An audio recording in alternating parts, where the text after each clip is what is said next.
Method of differentiation. हाँ भाई, सबसे पहला पॉइंट ठीक है ना, उसका नाम है एब इनिशियो मेथड।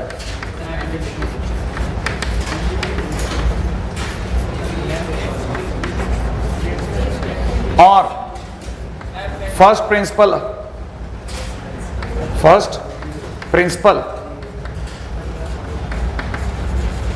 ऑफ डिफरेंशिएशन, ये एक ही बात है। फर्स्ट प्रिंसिपल ऑफ डिफरेंशिएशन,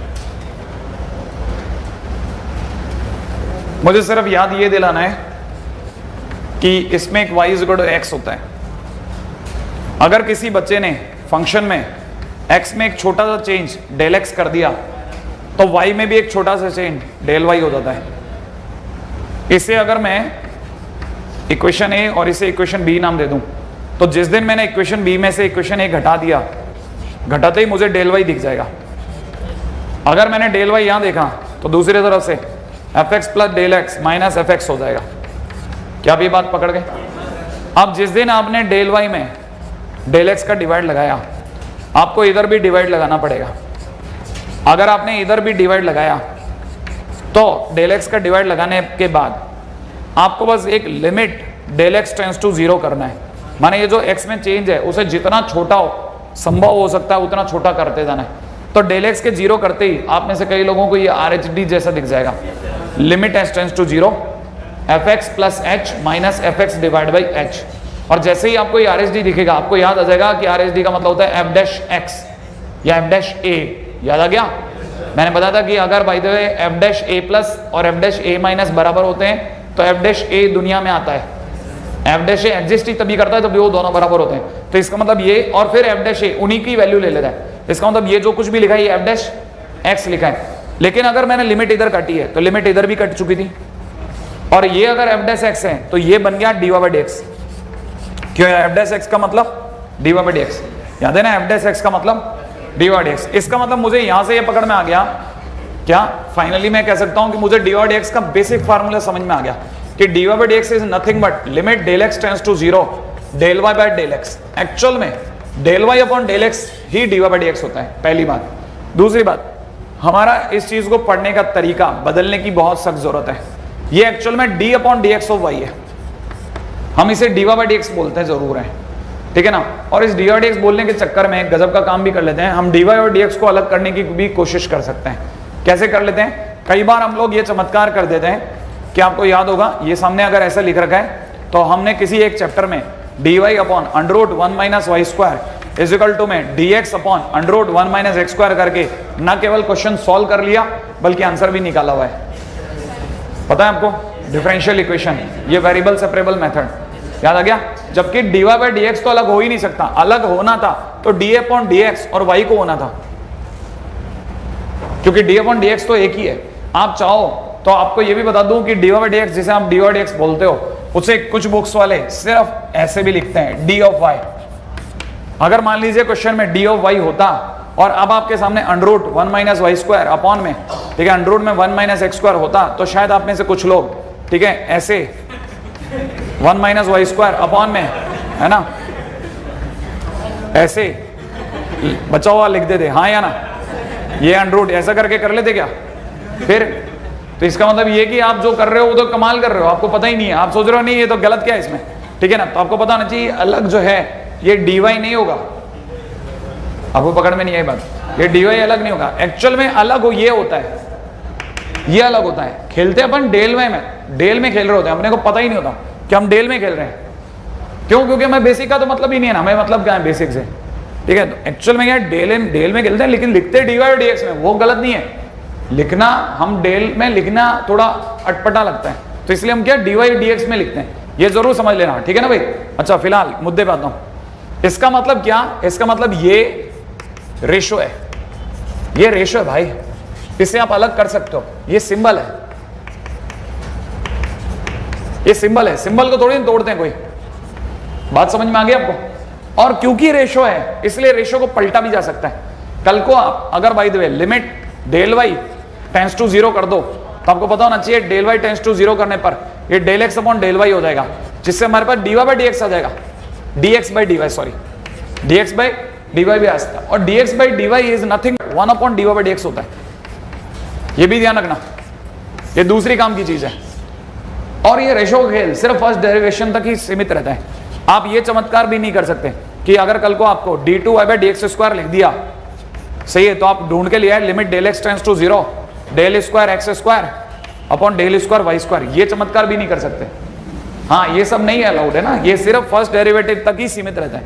इसलिए आपको पता होना चाहिए कि second derivative d2y by dx square का मतलब, मैं आपसे पूछूंगा कि क्या आपको सेकंड डेरिवेटिव का मतलब पता है, तो आप मेरे को बस इतना सा बता करके अपने ज्ञान की क्षमता दिखा देना कि it is nothing but d upon dx of dy by dx, बस ये बोल देना बस आप, मैं खुश हो जाऊंगा, मैं समझ जाऊंगा कि हाँ भाई अपने नोट्स पढ़े जा रहे हैं कि second derivative d2y by dx square का मतलब d upon dx of dy by dx होता है।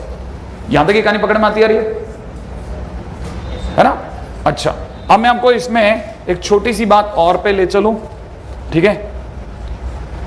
मैं आपको एक सिंपल सी बात याद दिलाना चाहता हूं, जैसे y इक्वल टू में कल को किसी ने sin x दे दिया, देन किसी ने पूछा dy by dx कितना होगा, ठीक है ना? तो आपको ये बस याद दिलाना है कि मैं साइन में x के साथ में डेल x कर दूं तो यहां पे भी y प्लस डेल y हो जाएगा। फिर अपन इसको इक्वेशन नंबर b नाम दे देंगे, इसको इक्वेशन नंबर a नाम दे देंगे, b में से अपन a घटा देंगे, घटा दे क्या हो जाएगा, इधर रह जाएगा डेल y और उधर रह जाएगा डेल y और उधर रह जाएगा sine x plus del x minus में कितना साइन x, ये रहेगा भाई। फिर हम लोग दोनों तरफ किससे डिवाइड करेंगे, डेल x से, इधर भी डेल x से डिवाइड करेंगे, फिर दोनों तरफ लिमिट काट देंगे, limit del x tends to 0 और इधर भी limit del x tends to 0 लगा देंगे। तब तक ये अपने आप को sin c minus sin d में बदल चुका होगा, sin c minus sin d, बोले तो 2 cos sin नहीं आया, अपॉन में नीचे डेल x चल ही रहा है, 2 cos, इन दोनों का सम, इन दोनों का सम बाई 2, तो इन दोनों का सम बाई 2 करते ही x plus del x by 2, इन दोनों का डिफरेंस करते ही del x sorry x x cut गया, मार्केट में रह गया डेल x बाई 2। हाँ ठीक है, कोई बात नहीं, ठीक है, यहां पे 2 को नीचे ले आऊं, लिमिट क्या चल रही है डेल x टेंड्स टू 0, ये कितना बन गया 1, मार्केट में रह गया लिमिट डेल x की जगह 0 रखने पे कितना रह गया ओनली cos x। सोच लिया आपने, इसका मतलब वाकई में इसका dy dx cos x ही आता है, इसका मतलब हम लोग जो पढ़ के रखे हैं वो बिल्कुल सही है, सही है। ऐसे ही किसी ने क्वेश्चन पे क्वेश्चन लगाए रखे और लगाते लगाते उसने कुछ छोटी छोटी चीजों को ढूंढ निकाला, जिन्हें आप लिस्ट कहते हैं, लिस्ट ऑफ डिफरेंशिएशन, याद आया, sine cos tan cot sec cosec e की पावर x वगैरह वगैरह। सही, फटाफट यहाँ तो कॉपी कर लें, फिर आगे चलता हूँ बस मैं।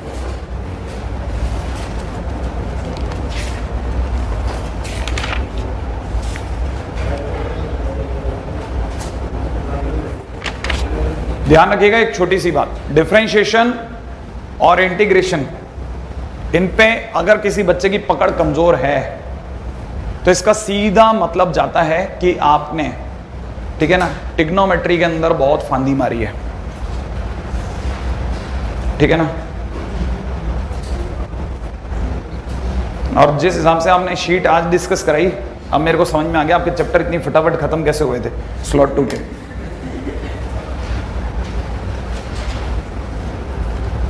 एक्सरसाइज 1 2 3 1 2 4 वो भी ऐसी भयानक डिफरेंशिएबिलिटी की एक्सरसाइज, आपने पूरी 12 क्वेश्चन जाने दिए, ऐसा दिल खुश हुआ ना मेरा।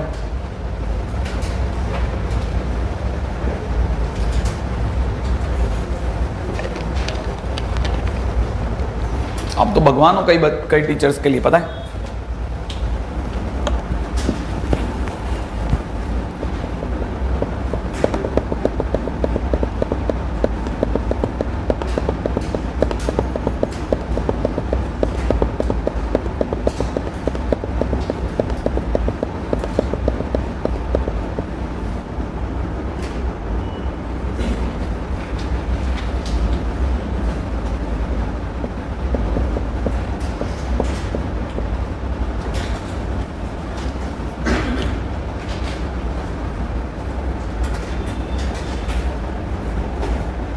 आपका स्लॉट 2 में मैट्रिक्स खत्म हो गया क्या? खत्म, डिटरमिनेंट खत्म, एक लेक्चर बचा है फिर खत्म। अच्छा एक लेक्चर डिस्कशन का ही बाकी होगा। तो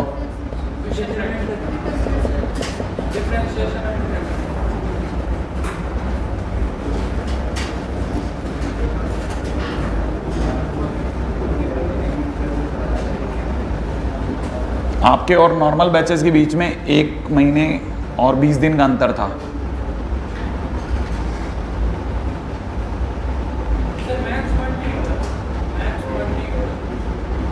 स्लॉट 2 मर्ज आते ही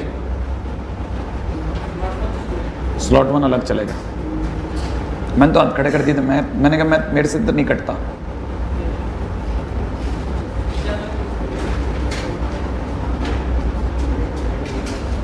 एक महीना 20 दिन का गैप कैसे कोई खत्म कर सकता है? यहां 3 लेक्चर होते हैं ना आगे पीछे, तो नहीं निकलते गाड़ी। वो तो आप ही जानते हो आपने किया क्या है।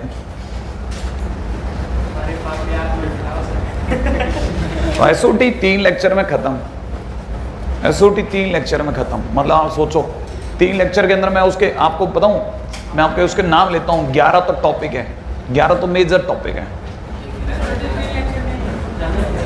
मैंने तुमसे पहले दिन पूछा, आखिरी दिन पूछा, तुमने बता दिया 3 लेक्चर खत्म। ट्रिग्नोमेट्रिक इक्वेशन 2 लेक्चर, तुमने ही बताया भाई, मैं तो जानता ही नहीं। अभी कुछ दिन पहले तो डिटरमिनेंट चालू हुआ था तुम लोगों का, जब मेरा ये चल रहा था डिफरेंशियबिलिटी। अच्छा, मेरे से ज्यादा क्लास होती है उनकी? अच्छा, उनकी 4 होती है। नहीं, एक्स्ट्रा क्लास की बात नहीं है, 4 क्लास भी होती तो अभी गिन लेते हैं ना अपन लेक्चर। मेरे तो इस हफ्ते से 4 हुई है, वो भी मैंने बोला उन्हें, मैंने कहा मैं नहीं कर सकता ये काम। तब उन्होंने कहा कि आपकी 4 कर देते हैं। मैंने कहा 4 तो वो पीछे के पाप के लिए,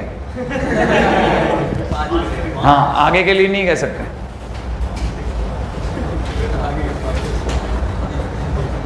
नहीं गलत है, मतलब तरीका ही गलत है। एनीवे आगे चलते हैं, बाद में देख लेंगे गलत सही तो। ठीक है, ये तो हो गया बेसिक। अब तो बस आ जाओ, एक क्वेश्चन अब तो हो जाएगा। डिफरेंशिएशन तो आता ही आपको, सही है ना भाई? हाँ, आपको क्या बताया जाए? चेन रूल बताऊं क्या आता है? आता है ना? बस आप तो क्या करना है, आपको हाथ खड़े करने हैं। अब ये एक दूसरे को बताना नहीं है, ठीक है ना? हाँ, कि ये आपको आता है, ठीक है? फटाफट हाथ खड़े कर देना जैसे आपका क्वेश्चन हो जाए। यू बाई वी वगैरह सब आता है ना?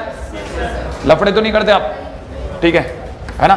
वो भी पता चल जाएगा, क्योंकि मेरे को पता है मैं मना करूंगा, आप में से कोई ना कोई जवाब देगा, ठीक है? ये एफ एक्स पढ़ा है, माने वाई पढ़ा है, तो ये डी और एक्स पूछ रहा हूं मैं आपसे। लेट्स सी, स्टार्ट करते हैं। At x is equal to pi by 2 करिए फटाफट से, हाथ खड़ा कर देना जब हो जाए तो।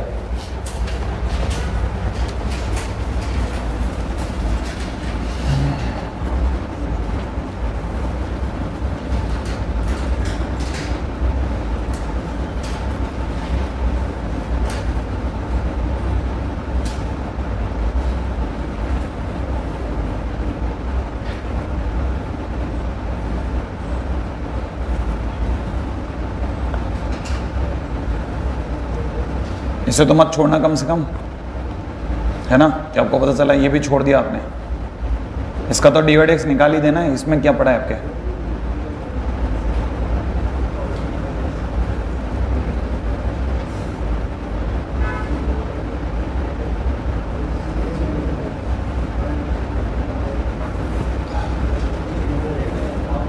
हाँ भाई, 4 ही बच्चों का आया क्या अभी तक? कितनों का आ गया डी वाई एक्स? वो 4 भी चले गए? हाँ, एक आया तो था, 2-3 आए थे ना। क्या हो गया भाई? ये इसमें भी टाइम लगाओगे आप मतलब? आगे एक का, चलो एक तो आया।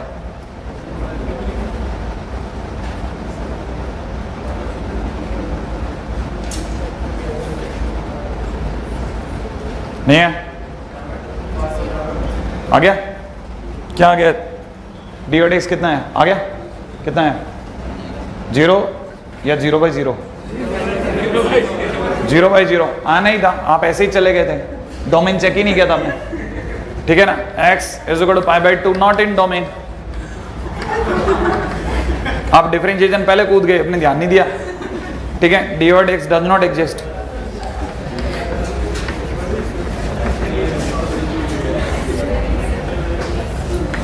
और फिर भी मैं में से कईयों को देख रहा था, बताए मैं आपको कईयों को देखे जा रहा था, वो छोटे मतलब वो पेन ही नहीं उठा रहा, वो उठा ही नहीं रहा, पहले दूसरे कर लें तब तक वो लिख लेगा, ठीक है। मतलब छोटा क्वेश्चन भी पूछ लो ना तब भी नहीं आंसर नहीं देना चाहता।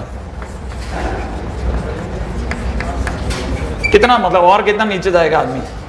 ले भाई अब तो कम से कम 20 सेकंड में देना जवाब, 20 सेकंड में, 20 सेकंड में। कई लोग देख के जवाब दे सकते हैं अपना आंसर देना चाहे तो।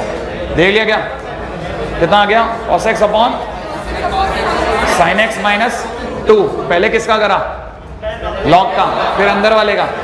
लेकिन ये देख लिया था कि डोमेन एग्जिस्ट हो रहेगा।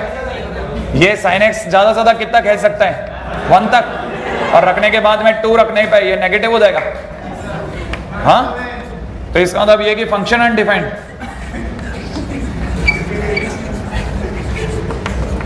नहीं, dy dx does not exist. सही है। अरे आप अब क्या है, आप गड़बड़ कर दोगे, पता है। अब आपको लग गया कि ये ऐसे ही रहेगा ये क्वेश्चन। लो भाई अब कर दो, ठीक है। देन dy dx अब की बार मैं आपसे पूछ के रहूंगा। लो इंटीजर पे तो लोचा है इसके, मैंने इंटीजर हटा लिया, बस अब कर दो, बस अब कर दो। इंटीजर हटा लिया, छोटे क्वेश्चन भी हटा लिया ना इंटीजर, बाकी जगह तो डिफरेंशिएबल है, इंटीजर पे लोचा है तो हटा लेते हैं मत।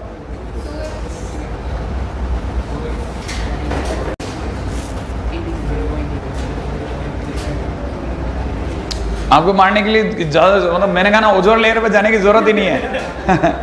आपको तो नीचे ही लुढ़का लेते हैं। हाँ ये छोटे छोटे क्वेश्चन ही मार देंगे आप में से कहीं को। अब मैं आपको सिखाता हूँ, देखो जरा, अगर x इंटीजर नहीं है, डिफरेंशिएबल भी होगा, dy dx भी आएगा। क्या करना है, ग्रेटेस्ट इंटीजर x को आप जानते हो ये क्या देता है, इंटीजर के घर का नाम n है, तो थोड़ी देर के लिए y इक्वल टू nx मान लो, तो dy dx इक्वल टू कितना आ गया, n बोले तो ग्रेटेस्ट इंटीजर x, आंसर आ गया ग्रेटेस्ट इंटीजर x। नहीं तो u डॉट v भी लगा सकते थे, लेकिन वो कांस्टेंट है ना, इसलिए मैंने लगाने नहीं दिया, ठीक है। हो जाता है कई बार आपसे, कोई बात नहीं, ठीक है। अब मैं आपसे एक और क्वेश्चन पूछता हूं, देखो देखें कितने लोग मेरे को जवाब देंगे, ठीक है।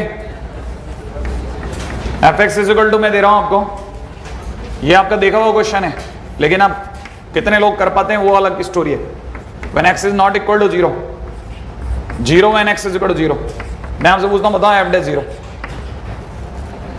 बस देखा हुआ तो है ना फंक्शन, तो डिफरेंशिएबल है कि नहीं है, क्योंकि अल्फा की वैल्यू 2 है, तो मतलब डिफरेंशिएबल तो है, तो फिर डिफरेंशिएट भी होना चाहिए। आप बोलो तो मैं कर दूं, अगला आप कर देना ऐसा, एक ये मैं कर दूं, कैसे करते हैं मैं सिखा दूं, इसको डिफरेंशिएट कैसे करते हैं। कई लोग सोचते हैं नॉर्मल डिफरेंशिएट, नॉर्मल में टाइम लग सकता है भाई, और 0 रखोगे तो sin 1/x उखड़ जाएगा। मैं आपको तरीका सिखाता हूं, इस जगह पे लगता है हमेशा क्रांतिकारी formula, limit x tends to 0 fx minus f0 divide by x minus 0, ये लगाओ आप, देखो क्वेश्चन खत्म। Limit x tends to 0, fx की जगह हो जाएगा x square into sin 1/x minus f0, 0 दे रखा है, डिवाइड बाई x, x से x काट दो, x की जगह 0 डालो, 0 इंटू साइन इनफाइनाइट बोले तो 0, मैंने f dash 0 is equal to 0 आ गया। कहानी पकड़ में आ गई आपको ऐसे, ठीक है। अब मैं आपको दूसरा देता हूं, देखो अब आप इसका आंसर निकाल दो, भले अब छोटे ही हैं क्वेश्चन, मैं शुरुआत में आपके छोटे क्वेश्चन लगा रहा हूं, लेकिन मुझे अच्छे से पता है कि आप ये भी नहीं कर पाओगे, बड़ा क्या लगाऊं, सही है।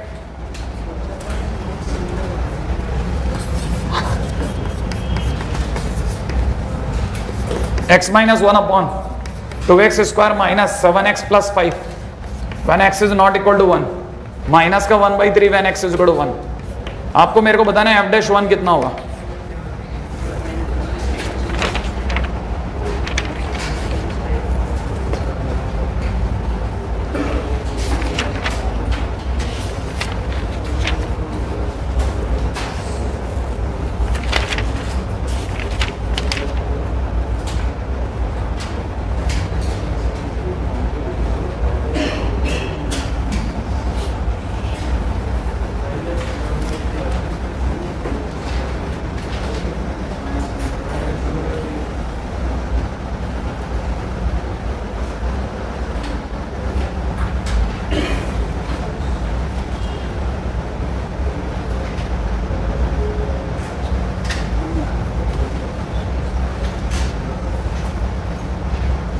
बना?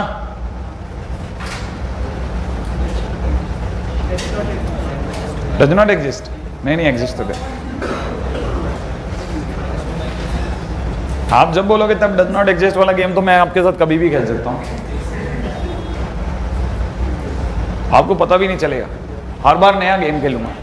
हाँ भाई, आपने कम से कम फार्मूला तो लिख लिया था, f'1 is equal to limit x tends to 1, fx की जगह ये लिख लिया x माइनस 1 अपॉन में, नीचे वाले को अगर आप क्रैक कर लेना तो ज्यादा बढ़िया रहेगा, x minus 1 into 2x minus 5, exactly तरीका याद है, स्क्वायर को घेरो, कांस्टेंट को घेरो, माइनस f1 की वैल्यू कितनी आएगी, f1 दे रखा है माइनस 1/3, तो प्लस का 1/3 अपॉन में नीचे कितना x माइनस 1, यही होगा नहीं है।